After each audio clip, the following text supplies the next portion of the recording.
Eyewitnesses say it was a terrifying attack. In the early morning hours of October 3rd, a U.S. plane rained bombs and bullets on the Doctors Without Borders hospital in Kunduz. Patients burned to death in their beds, staff were decapitated, and at least 3 children were among the 30 people killed in the attack. The commander of U.S. forces says a U.S. investigation shows it was a tragic but avoidable mistake. The report determined that U.S. strike upon the MSF Trauma Center in Kunduz City, Afghanistan, was the direct result of human error compounded by systems and procedural failures. The U.S. forces directly involved in this incident did not know the targeted compound was the MSF Trauma Center. Doctors Without Borders had given the U.S. and NATO forces exact coordinates of the hospital 3 days before the strike.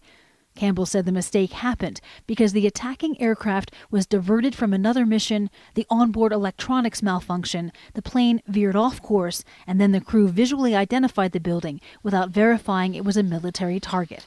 They thought it was another building a few hundred yards away. Making the distinction between protected and enemy targets and ensuring that an attack is proportional are basic tenets of the laws of war, which every U.S. Forces member learns from basic training and are enforced throughout their military career. U.S. officials here wouldn't say why these basic tenets weren't followed, but they did say some of those involved did not follow the rules of engagement.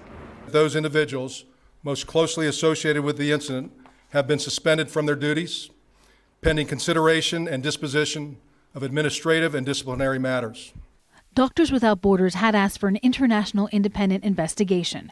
That requires the consent of the United States and Afghanistan, who believe military investigations are sufficient.